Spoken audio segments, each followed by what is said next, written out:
Hi, welcome to the One Up Gaming Podcast. David here. This week you can have a chance to win the Evercade Interplay Collection 2. All you need to do is subscribe to the YouTube channel and leave a comment on any video that says Evercade for a chance to win this. With this game you get a load of the Mega Drive sort of games. So you get Claymates, Earthworm Jim 2, Clay Fighter 2, Prehistoric Man, Rad Gravity, and the Brainies, or the Braining, is it Braining? I can't read it. But Evercade as a comment for a chance to win this cartridge. We also have, drop that down there, a t-shirt to give away. I think it's a large, and this t-shirt is from the old OUG team, and I'm just going to give it away. Subscribe to the YouTube channel and leave the comment t-shirt on any video for a chance to win this t-shirt. That, my friends, is the giveaway, so on with the show. Hi, David back again. One Up Gaming, episode 365 of the One Up Gaming Podcast. So we're going to go through this week's news. So we'll start off by saying that unfortunately Shoryuken,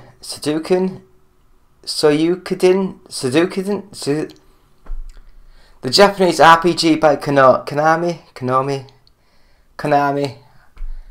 English is not my friend. It looks as though the HD 1 and 2 remaster and it looks like the Runegate and Duran unification wars has been delayed. Konami has announced that it's delaying Shoryuken Yukiden 1 and 2 remaster. Didn't specify any new release date. In a statement on its website, Konami said, regarding the planned release of the HD 1 and 2 remaster, we have reached a conclusion that despite the very best efforts of our dedicated development staff to release the remaster in 2023, additional time is needed to ensure the quality, performance and gameplay experience our users deserve. Konami didn't actually provide a new release date, just that the development team needs more time to work on the game. Konami also didn't explicitly state that the remaster was delayed to 2024, but its phrasing heavily implies that it will most likely be coming out, not be coming out this year anymore. Anyway, what do you guys think of that? Are you excited for these games to be remade, to be redone, or are you under the impression of, big deal, good games are good games, and good games should be released when they are ready, and when games are ready to be released, that's when they should come out. So we have another bit of news, and that is Sonic Team Head. Pixel art won't be a viable art style for Sonic games in 10 to 20 years. Sonic Superstars is shaping up to be the biggest Sonic game of the year, partly because of the new 2.5 aesthetic for Classic Sonic. However, Sonic Team suggests Classic Sonic's new look may be permanent, as they believe pixel art won't be a viable style for Sonic in 10 to 20 years. According to a report from Games Radar, Sonic Team creative officer and producer Takashi Iizuka said at Gamescom that Sonic Superstars is an evolution of the 2D Sonic gameplay, but doesn't believe that 2D pixel art will survive as a video game art form for the franchise within the next 2 decades. This comment effectively throws cold water on the possibility of classic Sonic fans seeing Sonic Mania 2 coming to light. I don't know why that is IGN, because that's in the next 10 to 20 years. They might have Sonic Mania 2 next year or the year after. Still got 9 years to get that one done. But yeah, I'm not going to go further into this. But what do you guys think? Are you annoyed that Sega have said that Sonic Team don't believe that there's a future in that style? Or do you kind of agree with them and just want nice, new, shiny things from the Sonic Team? So we'll move slowly into the next bit of news. And And that one, my friends, is Shadow Gambit, The Cursed Crew, is me's. Oh God, me's.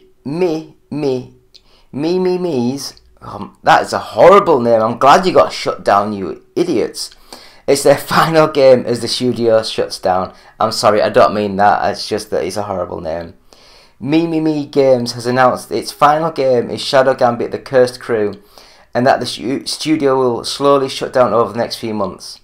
In a statement on its website, the studio said the team enjoyed creating games for the past 15 years and are proud that they accomplished what they accomplished. However, the game development process took a toll. At the same time, dedicating the past decade and a half of our lives working on increasingly ambitious games took a heavy personal toll on us and our families. Me said. After the release of Shadow Gambit, we decided it was the right time to prioritise our well-being and to put up the brakes instead of signing up for another multi-year production cycle. We will no longer create any new games, but will continue to fully support Shadow Gambit. The studio has already been working on a patch for all platforms and will release more content for the game later this year. Thankfully, Shadow Gambit's successful launch has allowed me's to pay bonuses to employees while they transition out. The studio's portfolio includes games such as Shadow Tactics, Blades of the Shogun, and Desperados 3. Its latest game, Shadow Gambit: The Cursed Crew, is a real-time strategy title that takes place during the golden age of piracy, where a curse has revived the dead with supernatural abilities. IGN gave Shadow Gambit: The Cursed Crew a 9 out of 10. Really good. So it's a shame that they've gone out, but at least they have gone out on a high, and that is something that not all game developers can say, because sometimes the final game that gets made is done so on a massive budget, massive restraints, massive problems, and it just doesn't end well. So we'll go to the next bit of news, and that, my friends, is Robocop Rogue City is delayed till November. Now, I'm sure I read a report last month saying it's been delayed till the end of September.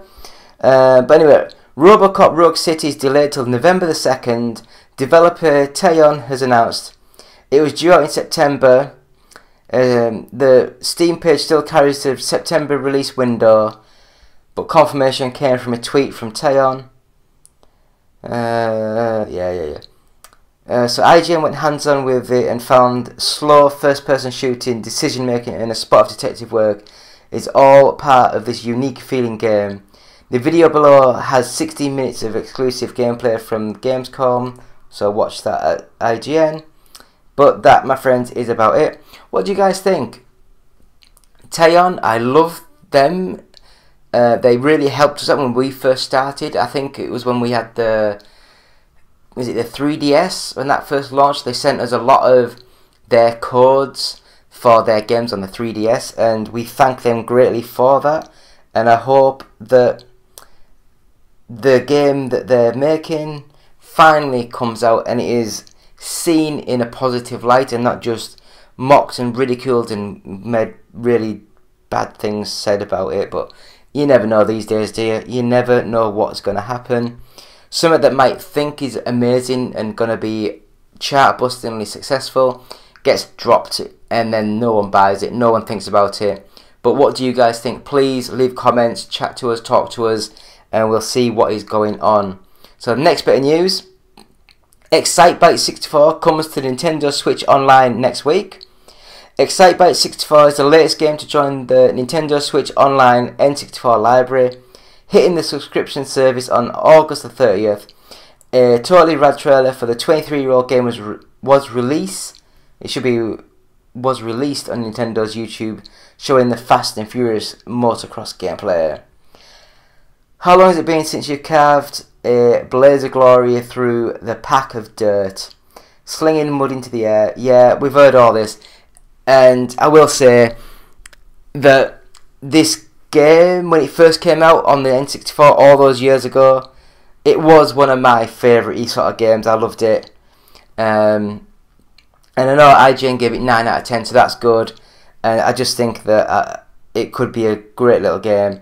But like a lot of stuff, I'm just don't have a Nintendo Switch anymore. Sold, man. I've had 2. I've sold both of them, and I'm not interested in getting another Switch. If anything, I'll wait until the next Nintendo console comes out, and then I will think about buying another one. So we'll go straight into the next bit of news, and that, my friends, is the developers of The Lord of the Rings return to Moria created Tolkien's secret. Right, so they should have a comma there. So return to Moria created Tolkien's secret Dwarven language. Dwarven. The developers of The Lord of the Rings Return to Moria took a frankly over-the-top approach with the 4th Age set Dwarven-focused survival crafting game. They created the entire secret Dwarven language just so players can hear their characters use it in-game. While Tolkien fans have worked to develop the Dwarven language called, oh my god, Crusdril over the years. The developers at Free Range Games went one step further and worked with a linguist to create a full Crusdril grammar. That linguist is David Solo. No, not Solo, Salo. So I'm thinking like Han Solo, who worked on languages for Tolkien for the Lord of the Rings, The Hobbit, Lord of the Rings and The Hobbit film trilogies, expanding the languages. Yeah, what do you guys think? Is this just absolute rubbish that we don't really care about? It makes nice reading and just, oh, that sounds like quite good, that sounds weird. But then the game actually comes out and it's like, no one's ever going to use that. It's stupid. It's absolutely stupid. But leave comments. Let us know. Do you guys think it's just a waste of time and no one cares about it? Or is it an actual integral part of the story and the franchise and things? Yeah, comment, tweet, let us know. Next up, Henry Cavill's? I always thought it was Cavill, but it says here Cavill. Highlander reboot could start a new franchise. I didn't even know that they were doing a Highlander reboot. So his long-awaited reboot is still on the way and it sounds epic. During an interview with Josh Horowitz on the Happy Sad Confused podcast, director Chad Stahelski, fresh from John Wick 4, confirmed Highlander is still happening and could be the start of something even bigger. I think we have some very good elements now. The trick is when you have the tagline, there can be only one, you can't just kill everybody the first time. The upcoming Highlander film has been in the works since 2021, but has been short on updates since it was originally announced. Now it looks as though, I'm not even going to try and say his name again, he's happy to give us a glimpse of what to expect. I'll say it for you first, the story engages a lot of the same characters and stuff like that, but we've also brought in elements of all the TV shows and we're trying to do a bit of a prequel, a setup to The Gathering, so we have room to grow the property. Yeah, so that's great news for fans, like Highlander fans of the TV series and the movies. Unfortunately, the plot remains firmly under wraps for the time being, and we still don't know whether Cavill will play the legendary Connor MacLeod or even an entirely new and potentially non-MacLeod character. Although, let's be honest, it wouldn't be Highlander without a MacLeod. I've been a fan of Highlander since I was a lad. When the film was announced, from the movies in all of their 80s, Queen slathered glory to the TV show with an actor that looked remarkably like one of my brothers. Being not shy with swords and having a director as talented as Chad at the helm, this is an opportunity like no other. Blah blah blah blah blah blah blah blah blah. Yeah.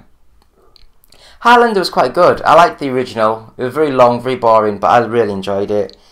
I don't know what they're gonna make with a new reboot of the Highlander franchise, but I guess time will tell and we'll see what is going on in the future. So we'll move on to the next bit of news, and that, my friends, is the Flash alternate ending revealed. It would have set up the new DCU.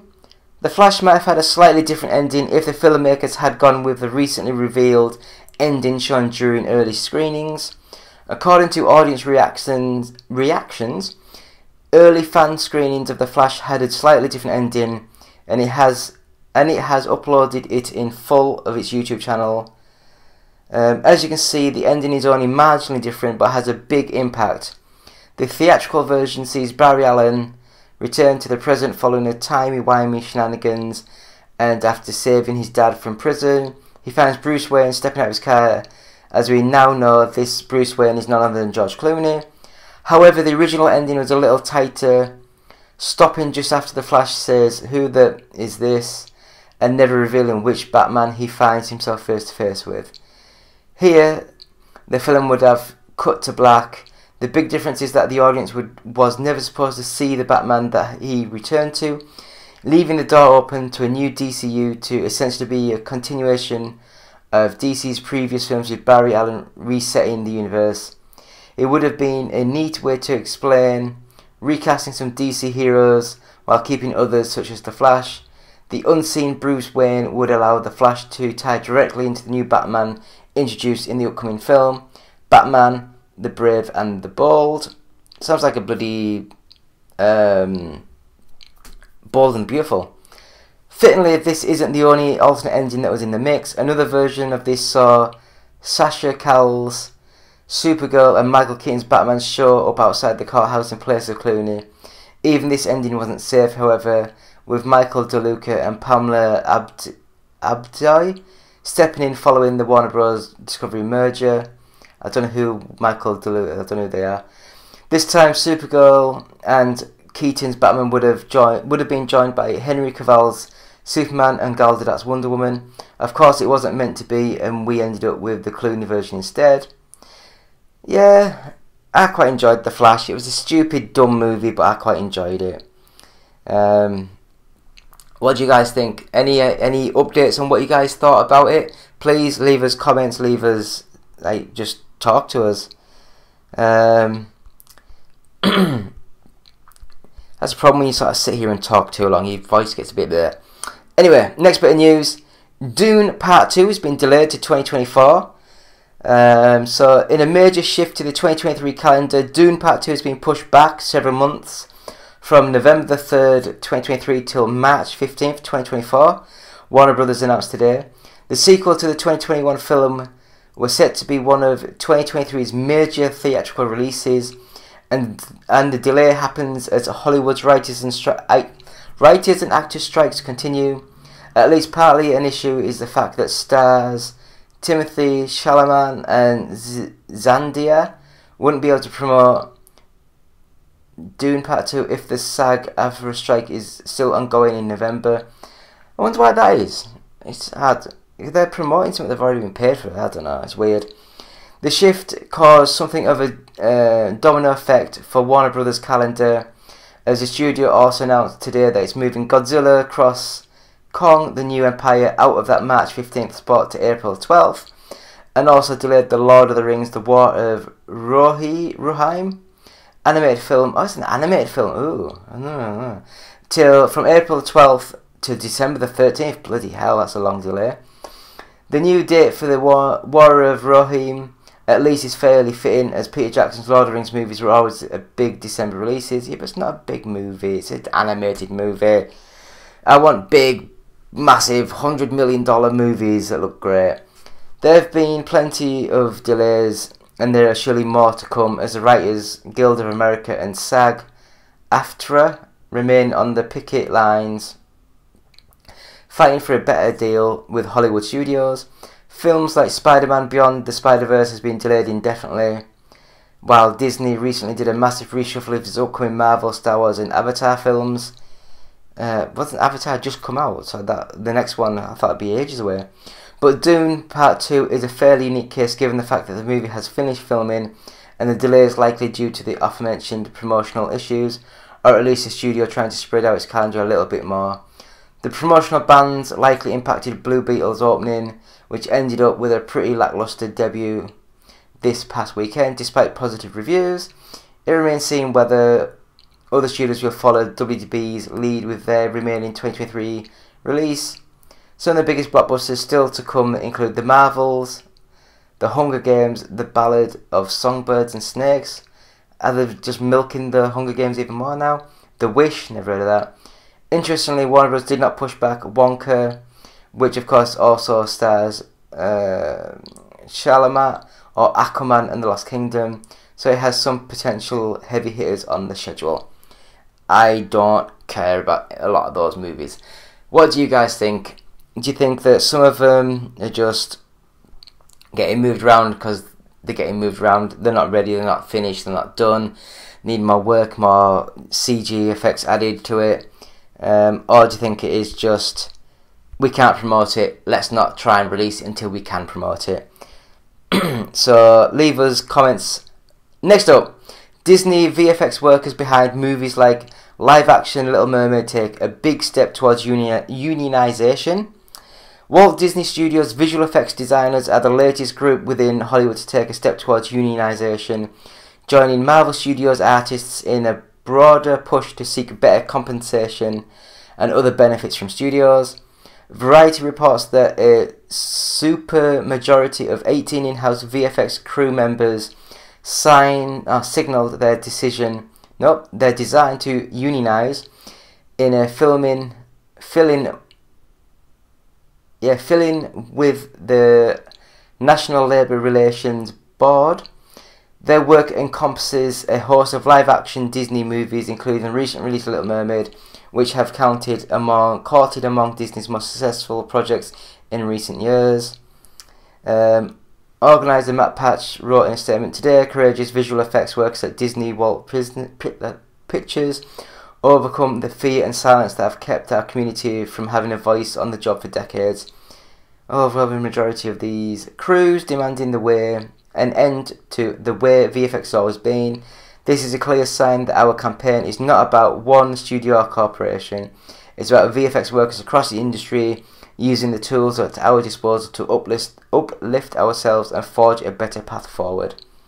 Yeah, so what do you guys think? Do you think it's people whining, or do you think people should get the recognition, should get the rights to a fair working day, fair time off, just, you know, things like that? Or do you reckon that we are where we are, I want to see these good movies and I want to see them quick, stop your big bitching and just get on with it and get my movie made? What do you guys think? Please leave us comments and we'll go through and we'll comment back. So the next bit of news is the biggest announcements from Gamescom 2023. Here we go. So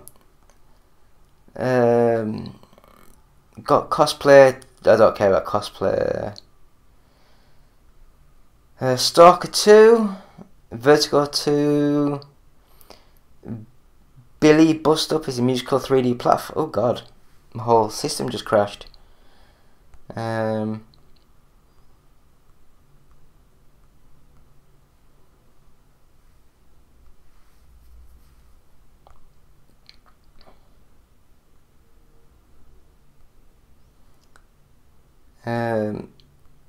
So Akatori is a stylish Metroidvania with some slasher platforming thrown in. Back to the Dawn is a prison survival and escape RPG with a twist.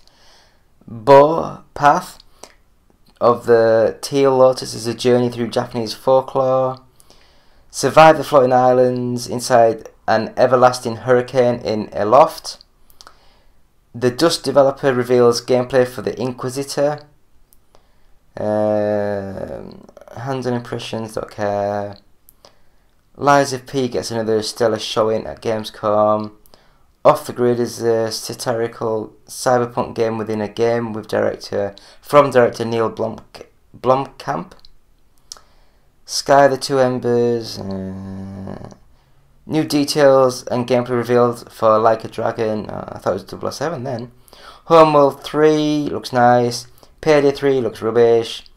Project Mugen offers Spider-Man inspired anime action. Well, I'll have to have a look at that. First Dwarf, never heard of it.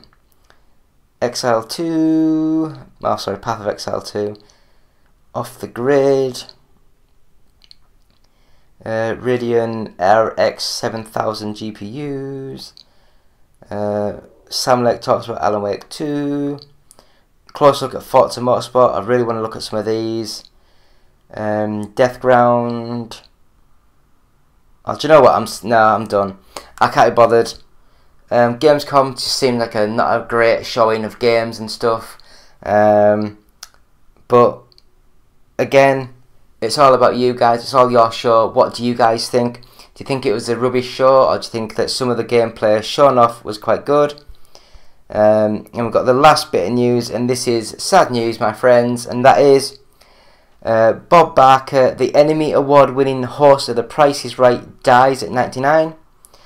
I'm English. I've never seen their version of The Price is Right, and I will say that the only way I knew Bob Barker was in Happy Gilmore, and it actually says it on the first line here, where Happy Gilmore gets beaten to death almost by this old guy, and then it's like, the price is wrong, Bob.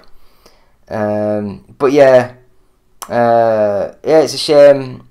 Lots of love to his family and friends, and hopefully he died peacefully and wasn't like really bad complications and all that sort of stuff. But yeah, sad stuff. But that is the end of this week's show. So we'll go into the UK top 40 in a minute. But yeah, just go to our website, oneupgaming.co.uk, and have a look there. So thank you. Back soon.